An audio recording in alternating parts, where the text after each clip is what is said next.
Assalamualaikum warahmatullahi wabarakatuh. Kami dari kelompok 9 yang beranggotakan Melania Nur Asrifah dan saya Ninda Ika Alfionita. Di video kali ini kami akan menjelaskan metode pengelolaan resiko keuangan metode Altman Z-Score. Altman Z-Score adalah salah satu metode untuk mengetahui tingkat kesehatan keuangan perusahaan yang dapat digunakan untuk melihat berhasil tidaknya manajemen perusahaan.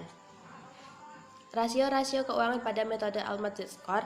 Yang pertama, modal kerja dibagi total aset. Yang kedua, laba ditahan dibagi total aset. Yang ketiga, pendapatan sebelum dikurangi biaya bunga dibagi total aset. Yang keempat, harga pasar saham di bursa dibagi nilai total utang. Yang kelima, penjualan dibagi total aset. Rumus untuk mengetahui variabel rasio-rasio Altman Z-Score. Yang pertama, working capital to total asset rasio X1 sama dengan modal kerja dibagi total aktiva. Yang kedua, retained earning to total asset rasio X2 sama dengan laba kerja dibagi total aktiva. Yang ketiga, earning before interest dan tax to total asset X3 sama dengan laba operasi dibagi total aktiva. Yang keempat, market value of equity to books of debit X4 sama dengan jumlah ekuitas dibagi jumlah hutang. Yang kelima, sales to total asset rasio X5 sama dengan penjualan dibagi total aktiva. Rata-rata semua variabel-variabel itu dimasukkan ke dalam rumus Z sama dengan 1,2 dikali X1 ditambah 1,4 dikali X2 ditambah 3,3 dikali X3 ditambah 0,6 dikali X4 ditambah 1,0 dikali X5. X1 sampai X5 itu rumusnya ada di slide sebelumnya. Kriteria penilaian.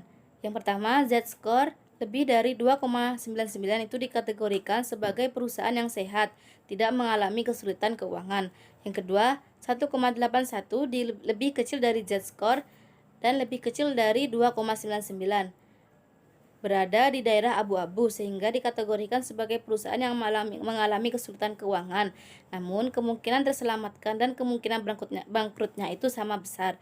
Yang ketiga, Z-score lebih kecil dari 1,81 dikategorikan sebagai perusahaan yang memiliki kesulitan keuangan yang sangat tinggi dan kemungkinan bangkrutnya itu sangat besar. Analisis resiko keuangan pada PT Bank Mandiri Tbk dengan menggunakan metode Altman Z-Score. Di sini ada dua tabel. Tabel yang pertama ada perhitungan X1, X2, X3, X4, dan X5 pada tahun 2009 sampai 2011. Tabel yang kedua itu perhitungan setelah dikalikan dengan bobot Z-Score. Berdasarkan hasil analisis risiko keuangan menggunakan metode Altman Z-Score, dapat disimpulkan bahwa hasil analisis Z-Score untuk kinerja keuangan PT Bank Mandiri Tbk dari tahun 2009 sampai 2011 memiliki nilai lebih kecil dari 1,81, maka dikategorikan sebagai perusahaan yang memiliki kesulitan keuangan yang sangat besar dan beresiko tinggi. Mungkin itu saja yang dapat kami sampaikan. Wassalamualaikum warahmatullahi wabarakatuh.